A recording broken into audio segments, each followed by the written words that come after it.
Deputy President Rigathi Gachagua is going to be addressing the nation about the worrying trend of arrests and undocumented disappearances. He's going to join us in a short while, rather we will join in a short while to hear what that coverage is about. And they're regrouping, ready to address the nation about certain things and their position on that. So we will come back to look into that particular progress.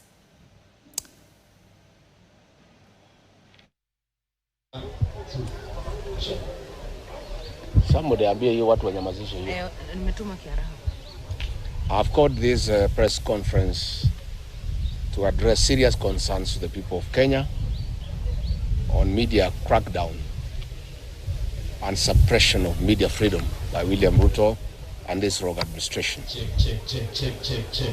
Today, I'm concerned as you are on the threats to the media and freedom of expression, media freedom in East Africa and in particular here in Kenya and Uganda as we approach the 2027 general elections.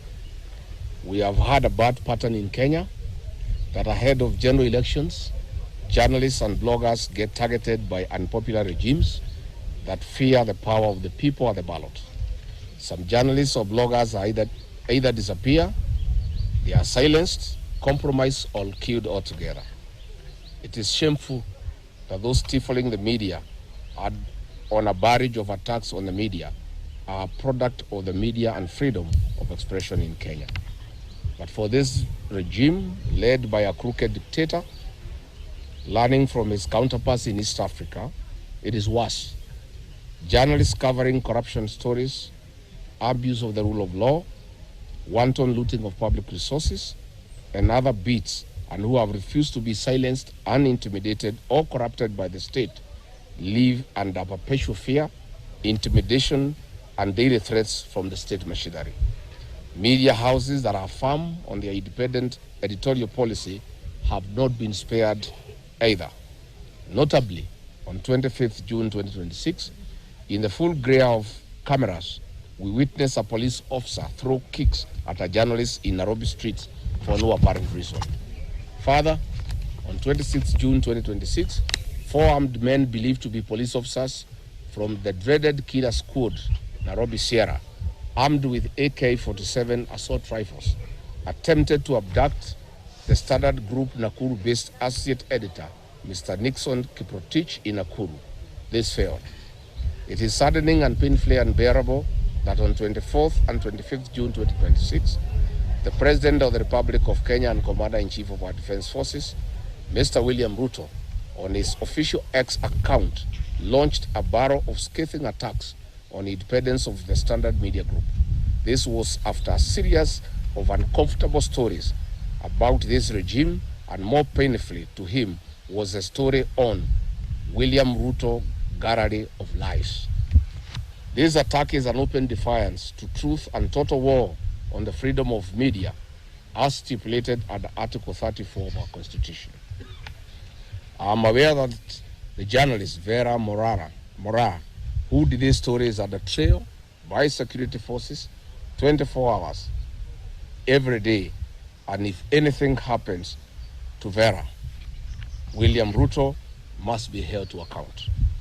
Mr. William Ruto, the media does not live under your mercy or privilege. If you think the media is your enemy, you are mistaken. Wait for August 10th next year. It is further alarming that some few days ago, journalists attached to MediaMax Limited were sanctioned for physical and online bullying by state operatives and bloggers. Their safety and privacy were compromised and exposed. Notably, Kameme Radio journalists Muthoni wa Kirumba and Gatonye wa Mbogwa were, among others, have been threatened and exposed to verbal and physical abuse from political class and other undercover security agencies. Particularly, President Ruto's advisor on the persecution of the mountain region, Moses Kuria, has given threats to Muthoni wa Kirumba, and if anything happens to Muthoni wa Kirumba, Moses Kuria and William Ruto must be held to account. Those behaviors being learned from the East African dictators will not be played here in Kenya. I must say for the record, Kenya is not Uganda. and Kenya is not Tanzania.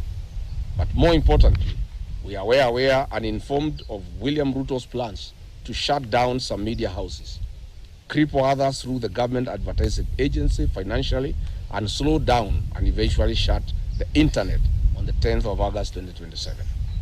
But let us remember, on 3rd May every year since 1993, the world marks the Press Freedom Day as ratified by the United Nations General Assembly. It is not only that 3rd May is the only day we celebrate and observe media freedom, but every day we must observe and honor the media as the fourth estate. In our country, Kenya, press freedom is not a privilege granted by the state, but a right recognized under our Constitution. Article 33 and 34 of our Constitution gives the right to freedom of expression and freedom of the media respectively. Our Constitution has not changed, and those who believe in the dark days must be reminded accordingly. It is not about what you like in the media, but the truth. Further, I strongly condemn the closure of NTV Uganda, Spark TV, and Daily Monitor by Uganda's military chief, General Muhoozi, who is the son of Kaguta Museveni. He is a close confidant of William Ruto, and by association, Ruto is part and parcel of this shutdown. The pattern of media crackdown can be seen even by those who have challenges in seeing. I strongly urge the East African Press Councils to stand firm and remain vigilant as the 3 known East African dictators flex their retrogressive incivility on the fourth estate. I also urge journalists to remain firm and remain so. In all this, neither William Ruto nor any officer in his government has spoken against this. This clearly confirms that William Ruto and Kaguta Museveni are Siamese twins in media suppression. The freedoms we enjoy today were not given on a silver platter. Kenyans fought for them. We have sunk a higher lower through this regime. Even international media houses are being threatened and sanctioned against airing certain stories. This has never been seen. I have been informed in confidence that some top journalists and editors have been marked for crackdown and silenced by this regime. I have personally reached out to some of them, and within the week I will reach out to the rest. If anything happens to any journalist in Kenya, whether a foreigner or a resident, this government must be held to account. And regarding Gachagua, we will remain very, very vigilant and will be available to call out on any threat to any journalist in Kenya.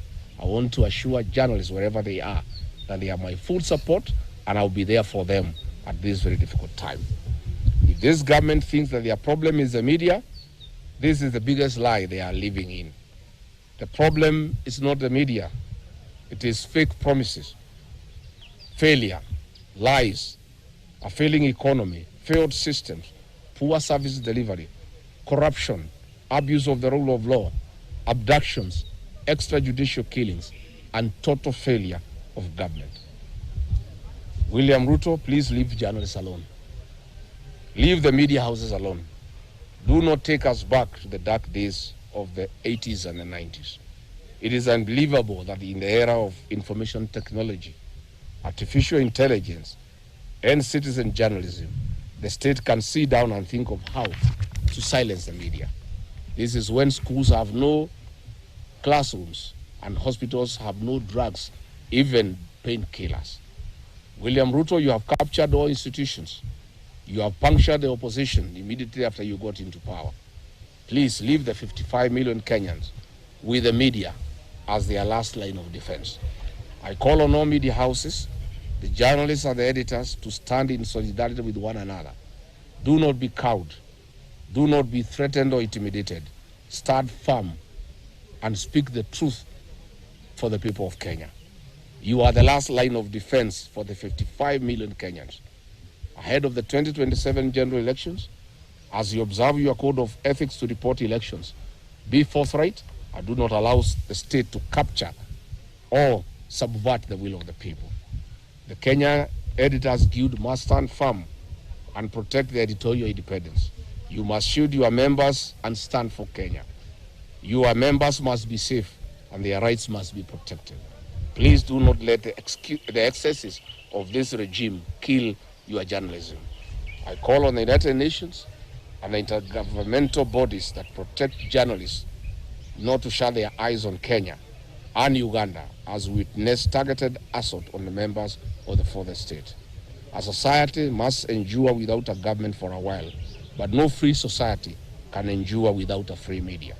Finally, I ask the 55 million Kenyans not to tolerate this assault on the media. After this clueless regime is done with the media, they'll come for you. So please don't just start by as the media is being intimidated and tormented. Thank you very much.